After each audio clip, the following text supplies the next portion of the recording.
प्रज्वलन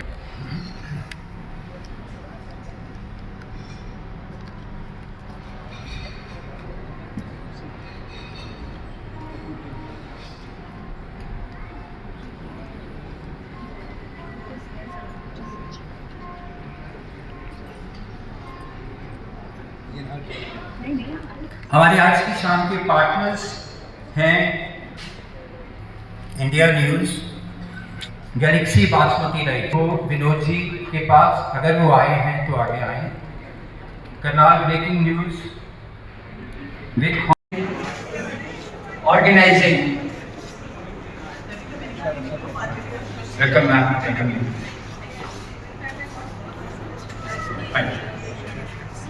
So we have been organizing कुछ outstanding, inspirational, motivating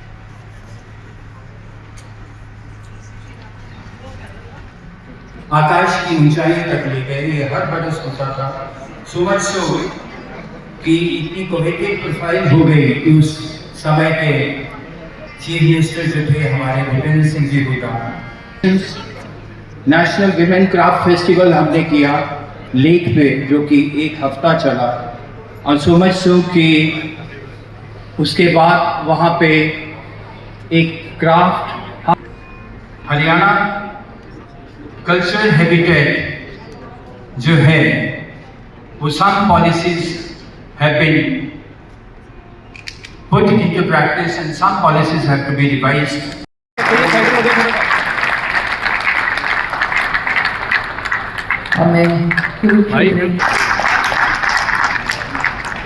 Shri Nafees Ahmad harmonium और श्री मनोज नागर तबला।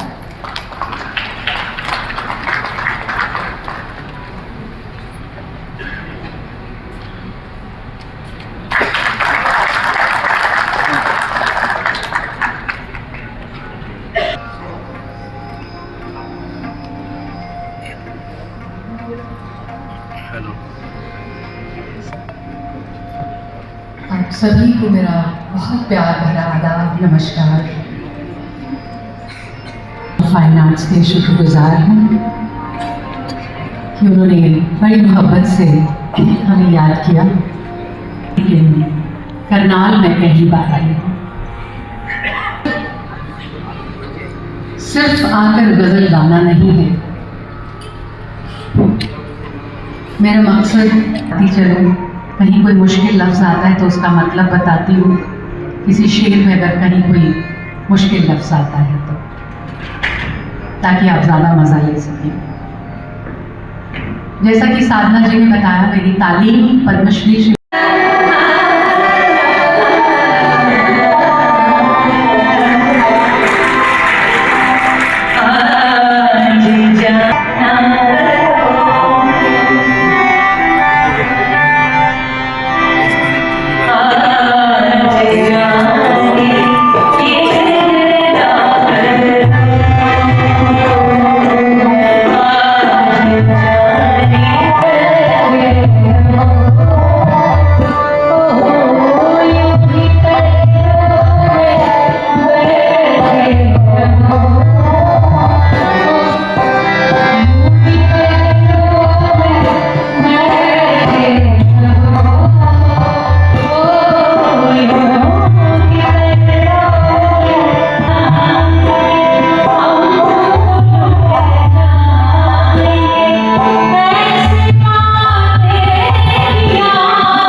से एक हैं और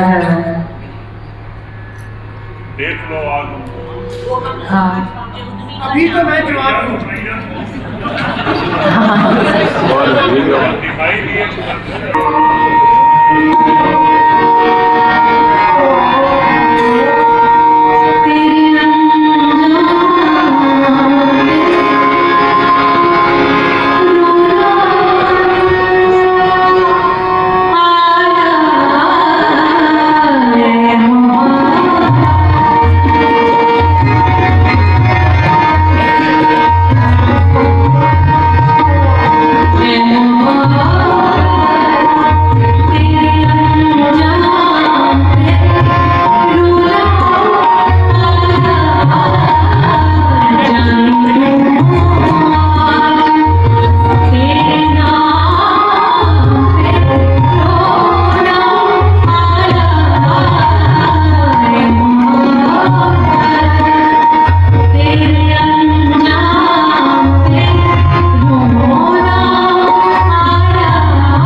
आजकल गूगल का ज़माना है तो सबसे कहती हूँ कि प्लीज़ गूगल पे जाइए, इसकी ट्रांसलेशन देख लीजिए। तू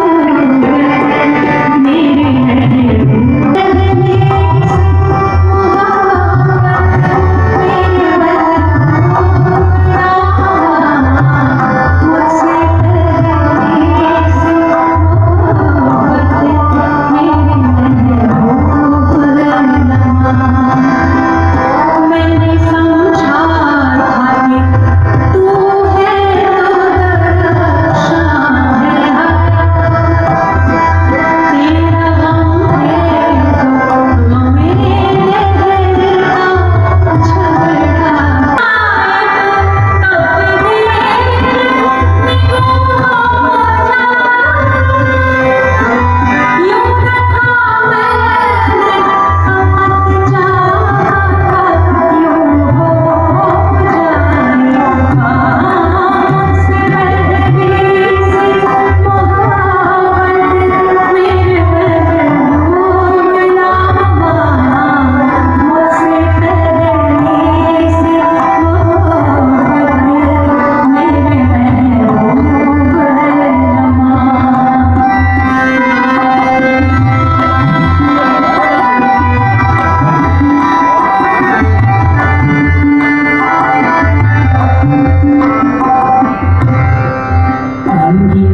for this function and being a part of it.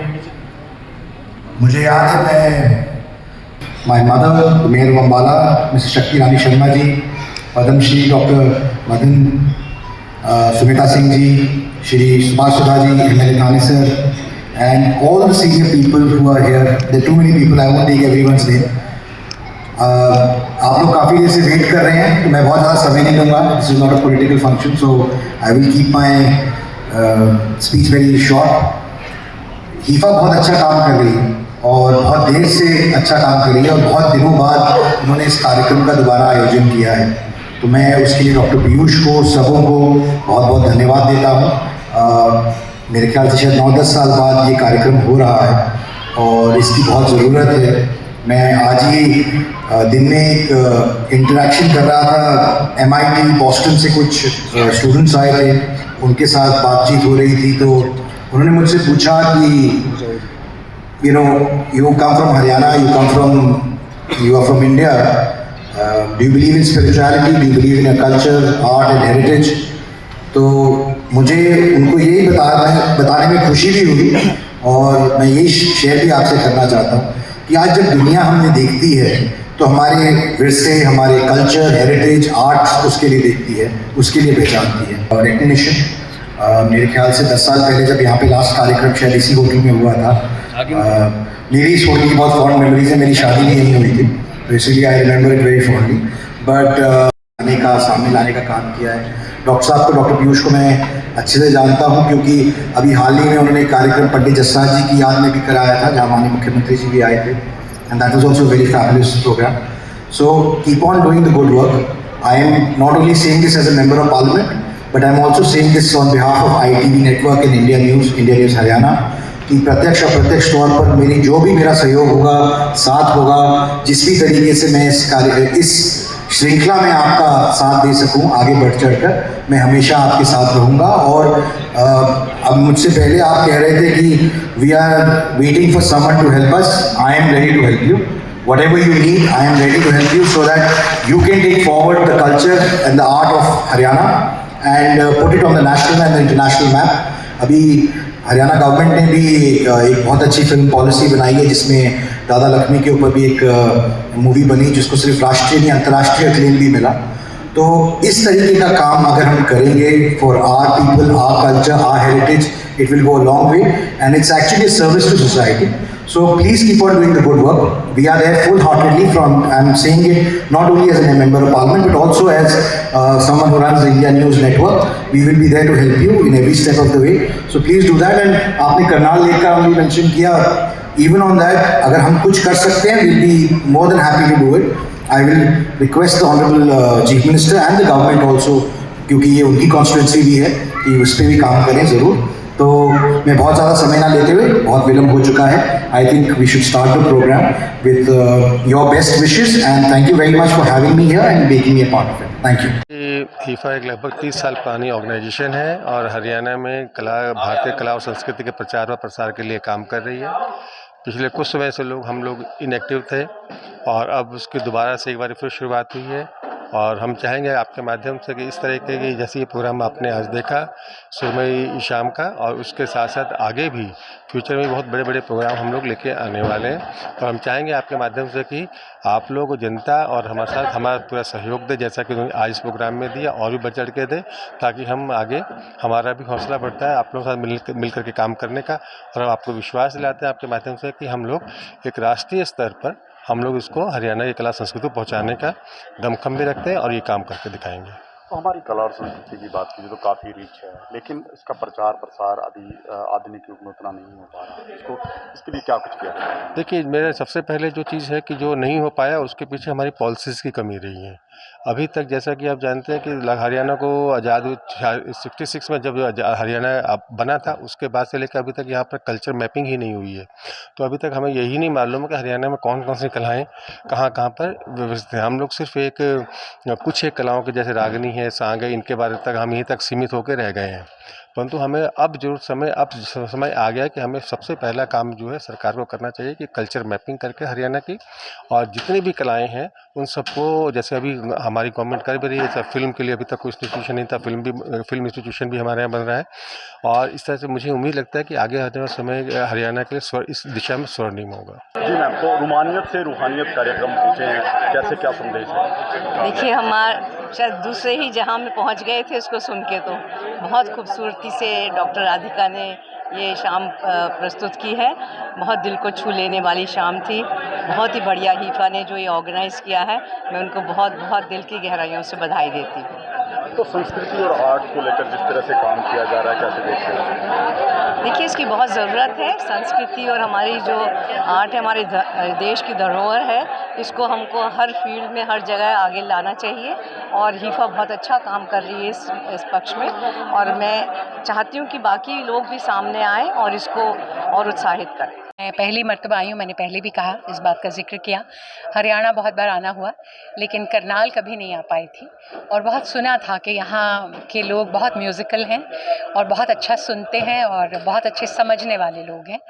तो हमेशा से मैं चाहती थी कि कभी करनाल आने का मौका मिले, और हम शुक्रगुजार हैं हिफा के, Haryana institute of fine arts के, उन्होंने हमें याद किया और ये मौका दिया, इतनी अच्छी ऑडियंस के सामने प्रस्तुति की, तो बहुत अच्छा लगा, और इंशाल्लाह मैं फिर आना चाहूँगी जब भी आप लोग प्यार से बुलाएंगे। आजकल चीज़ युवा पीढ़ी पे पता नहीं क्यों डाल देते हैं बेचारों पे। अब वक्त ही बदल गया है। हम क्या वैसे हैं जैसे हम 10 साल पहले थे या 15 साल पहले थे? हम भी वैसे नहीं रहे, हमारा लाइफस्टाइल वैसा नहीं रहा, हमारा खाना पीना वैसा नहीं रहा, तो संगीत कैसे वैसा रहेगा? तो हर चीज़, चेंज इज़ इनएविटेबल। हर चीज़ में चेंज तो आना ही आना होता है, जाहिर सी बात है। तो संगीत में भी आता है, और युवा पीढ़ी को जैसा, देखिए उर्दू नहीं जानते हैं वो लोग, तो गज़ल ज़रा सी बदल गई है, लेकिन कहीं गई नहीं है, यही है, हमारी धरोहर है, ज़िंदा थी, ज़िंदा है और ज़िंदा रहेगी। हमें आशावादी रहना है, हमें पॉजिटिव रहना है। एक ना एक शम्मा अंधेरे में जलाए रखिए, सुबह होने को है, माहौल बनाए रखिए। सुबह कार्यक्रम की शुरुआत में एक बात कही थी कि कुछ मायने जो हैं बताए जाएंगे, क्या वजह है कि जो अपनी सांस्कृतिक पहचान है वो नहीं पूछ पा रही? क्योंकि उर्दू ज़बान नहीं है ना अब हमारे देश में। हमारे दादा परदादा सिर्फ उर्दू जानते थे। मेरे फादर, मेरे वालिद, मेरे दादा उर्दू पढ़ते लिखते थे, अंग्रेज़ी और उर्दू। तो अब वो चीज़ नहीं है, तो जाहिर सी बात है कि जो आज की जो जनरेशन है वो उर्दू नहीं समझ पाती। इसलिए मैं साथ के साथ अगर कोई मुश्किल लफ्ज़ होता है तो उसका मतलब समझा देती हूँ, ताकि शेर का मज़ा दुगना हो जाए। तो इस भाषाई अंतर का कुछ हमारी कला पे असर पड़ेगा आने वाले समय में? नहीं, बिल्कुल नहीं पड़ेगा, किसी चीज़ का कोई अंतर नहीं पड़ेगा। आप सिर्फ यंगस्टर्स को एक्सपोज कीजिए इन चीज़ों से, उनको बताइए, दिखाइए। जितने ज़्यादा से ज़्यादा प्रोग्राम्स होंगे इस तरह के गज़ल के, वो लोग आएंगे, समझेंगे, और हर चीज़ का एक वक्त होता है। हमें भी एक वक्त के बाद ही चीज़ें समझ आई हैं, उन्हें भी आएंगी। तो अभी वो जिस तरह का संगीत एंजॉय कर रहे हैं उनको करने दीजिए। किसी चीज़ का किसी चीज़ पे कोई असर नहीं होगा।